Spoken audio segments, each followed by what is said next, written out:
Hi, everyone, and welcome to this screencast in our senior seminar class, where we've been walking through chapter by chapter of this book, Getting Things Done, The Art of Stress-Free Productivity by David Allen. Today we're taking a look at chapter 9, which deals with the question of making the best action choices. In other words, what he's trying to do in this chapter is walk through a couple of ways in which we decide how we do what we do. How do we decide that? And so he gives us a couple of plans for making those kinds of decisions about what it is that we are going to do. Now, you'll remember we've come pretty far so far in this text. I want to take us back a little bit to chapter 5 again, where he talks about corralling all our stuff and getting all of our things from our office, from our mind, from wherever it is that we have our homes, and into our respective inboxes. And in order to do that, you have to have clarity on that. I've asked you to write a blog post on your inboxes, and one of the things I really, really hope that you get out of this course is getting some clarity about what those inboxes are, whether they are electronic or physical or probably both. Then in chapter 6, he deals with the question of clarifying, that is, getting all of those inboxes cleared out and to empty. And this includes, again, your physical inboxes and your digital ones, especially your email. And so we spent some time talking about that. And you'll remember this is that workflow diagram where he talks about processing, going down through that middle section of the workflow diagram and figuring out how to process all of this stuff to empty so that all those inboxes are to empty. Then in chapter 7, he helped us to think about setting up the right buckets. And this is another blog post that I ask you all to write about. This is the second takeaway that I hope you have at the end of the day from this course, some clarity about those buckets. In other words, as you're processing this stuff and thinking about where it should go, you really need to have some clarity about what your someday maybe list is, or your reference file, or your projects list, all that stuff on the outside of the workflow diagram. Where does all this stuff go? And there really needs to be some clarity and some confidence in this system of buckets. We said that this was probably a little more than a series of file folders and lists. Again, these could be analog lists in spiral notebooks or binders, or they could be digital ones. I tend to prefer digital ones, but your mileage may vary on that. But anyway, you need to have some clarity about those lists and folders, where they are, and you have to trust that those are going to be holding all the materials that you need to have. Then in chapter 8, he talked about reviewing or reflecting on all the materials that you have.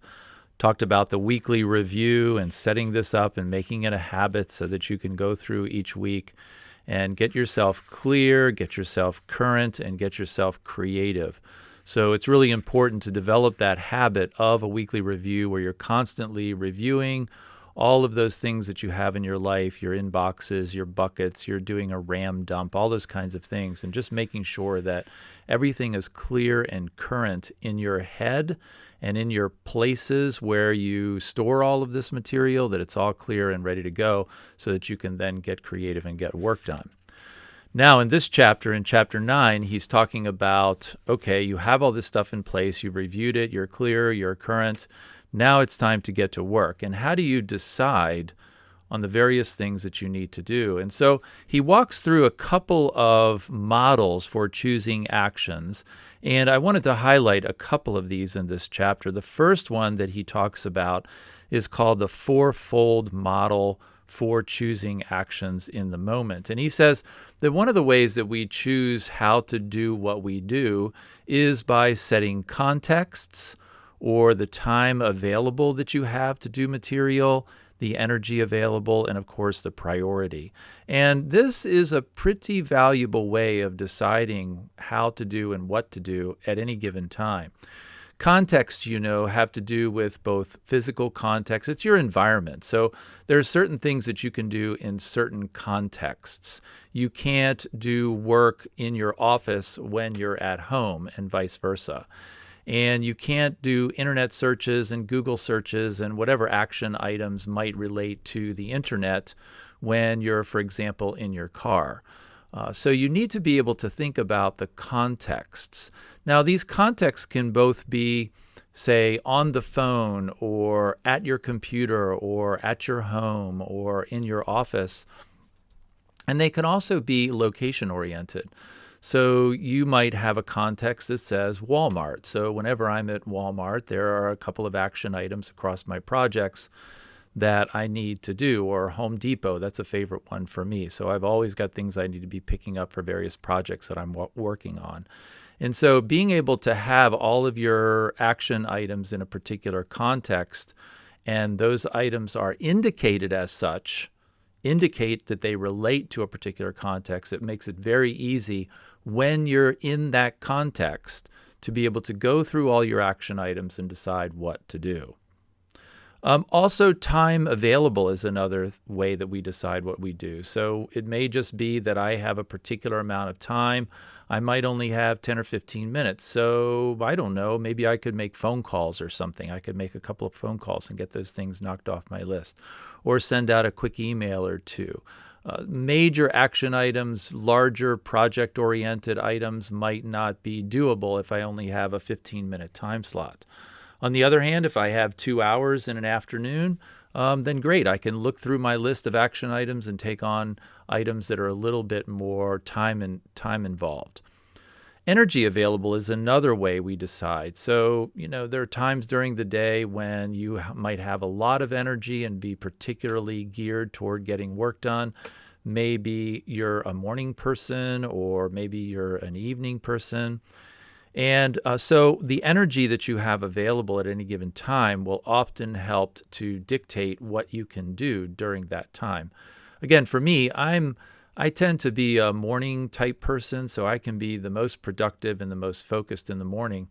In the evenings, I'm not so productive. So the things that I could accomplish in the evening need to be fairly light. So I can't take on really heavy mental projects or mental action items in the evening. I could make some phone calls, or I could stop at the store and pick up something at Home Depot.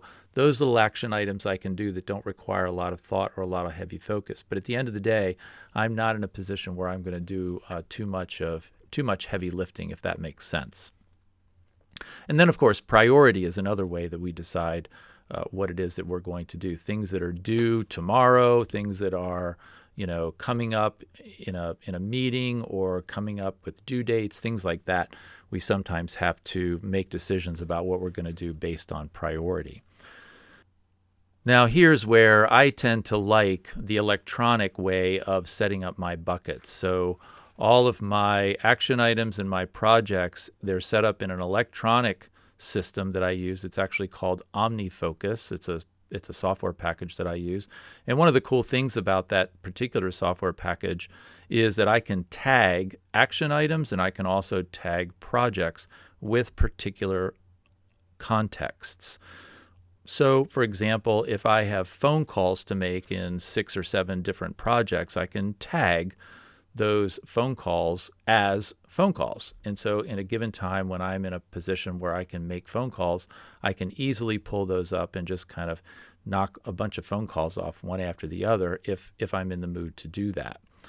So there are great ways that you can help yourself. If you're using an analog system, say with notebooks, it might be, for example, that you color code these things, or you use a different color pencil to highlight certain contexts. Every phone call that you have to do that's an action item, you put that in blue, and every errand that you have to make, that's something that you put in green, or whatever it is that you decide to do in an analog fashion. But having a way where you can scan through all of those action items that cross all of your projects and being able to pick out the various contexts or the time available or the energy available. Are these low energy action items or high energy action items? Being able to categorize those things can really help you decide what to do at any given time. So I'd suggest to think about the various contexts you have in your work, and maybe think about ways to tag or somehow indicate those things with regard to the action items that you have in your life.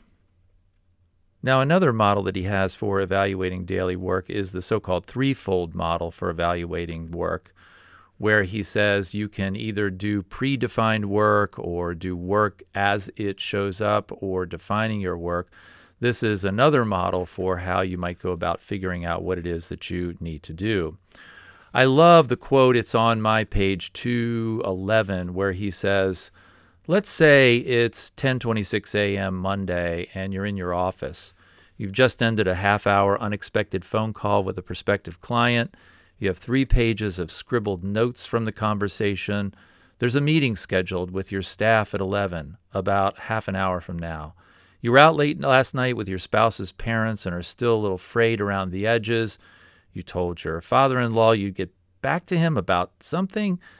Your assistant just put 2 arriving International Express packages on your desk and additionally says he needs to talk with you about 3 urgent meeting requests he doesn't know how you want handled. You have a major strategic planning session coming up in 2 days for which you have yet to formulate any ideas. The oil indicator light in your car just came on as you drove to work this morning, and your boss hinted as you passed her earlier in the hall that she'd like your thoughts on the email she sent you last night before this afternoon's 3 o'clock meeting. His question here is this: are your systems set up to maximally support dealing with this reality at 10:26 on a Monday morning? If you're still keeping these things in your head and if you're still trying to capture only the critical stuff in your lists, I suggest that the answer is no. I mentioned this way back in the beginning of this course, but your life right now as a senior in college, wherever you are in that world, is about to get very, very complicated. I can just tell you from the been there, done that school, your life is probably not anywhere near as complicated as it's going to get. And you need to be able to have these buckets and have this system in place externally from your head that you can deal with the kind of complexities he describes there on that page. So you need to have a way, either this threefold model for evaluating work or the previous fourfold model, whatever it is that you decide to do, you need to have a way of dealing with the work that comes to you. And a lot of it will come to you in various ways. It will just show up on your desk first thing in the morning. It will be something that you know you have to do that's due at a particular time during the week or the month or the year. It's going to show up in many different ways and at many unexpected times. And you have to be able to figure out a way to deal with this.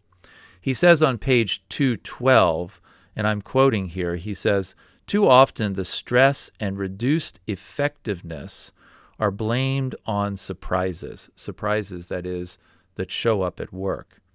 But, he doesn't say but if you know what you're doing and what you're not doing, surprises are just another opportunity to be flexible and creative and to excel. Setting up a system like this and having this in place will allow you to deal with the unexpected stuff that comes to you in your day-to-day work life.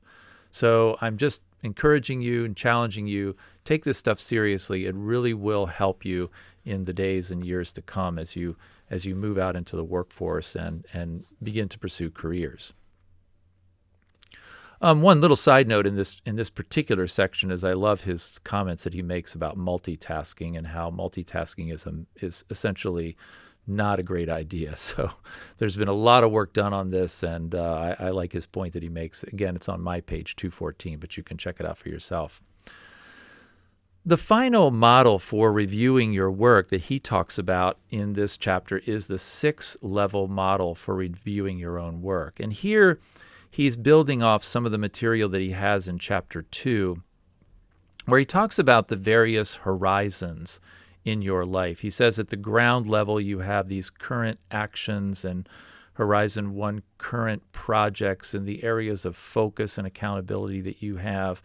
Most of us have pretty good clarity on those first 2 or 3 areas from the ground up to Horizon 2. We kind of know what's on our plate. We sort of have a sense of what the actions are that we need to do. And we kind of have an idea of our areas of focus and accountability. For you, it might be your schoolwork. It might be a job. It might be family and friends or hobbies that you have. So we all kind of know what those areas of focus and accountability might be. What we don't always have clarity on here are the higher horizon goals. What he calls Horizon 3 is the 1 to 2 year goal. Where do you expect to be in 1 to 2 years? Or Horizon 4, the long-term visions that you have for your life. These are really, really important to understand and to think about and to have some clarity about these things. And finally, he talks about the life horizon, Horizon 5. What are the things that you have that you're focused on? What are your life goals? Those kinds of things. And every once in a while, you need to sit back and kind of think about these things and ask these kinds of questions. What are the longer term goals that you have in your life? What are the short-term goals that you have in your life? So often when we're in our late teens and early 20s, we're sort of plowing through the world of school and getting ourselves prepared for the various vocations and jobs and careers that we have. And we often don't take the time to sit back and really think about some of those larger horizons. Maybe you're planning to get married. Maybe you're planning to move and find an apartment or a house. Maybe you are on the job market right now, or maybe you're looking at going to graduate school. It never hurts. It never hurts just to sit back and say, why? What is it that I'm trying to do by going to graduate school? What are the goals that I have? Right? Why do I want to be X, Y, or Z? Why do I want to pursue this career? Why do I feel led to this vocation? Is this just something that has kind of happened to me along the way, or do I have clarity about what it is that I want to do? So as you think about this chapter, this chapter is helping us to kind of decide what to do with the stuff that comes to us. And he gives us a couple of really good ideas here. The fourfold model. This is the model, to be honest, that I typically follow as I try to decide what it is that I need to do in my life. And the threefold model, as well as the checking every once in a while the higher horizons of the 6-level model for reviewing your own work. So take a look at this chapter, and when you get a chance, I'd love to hear some of your thoughts about how you make the best action choices in your life. How do you decide to do things? What's worked for you, and is there anything that you've learned in particular from reading this chapter from David Allen? So that's all I've got to say for this chapter. Next week, we'll talk a little bit about Chapter 10, which deals with getting projects under control. So until then, I hope you have a great day, and we'll see you next time.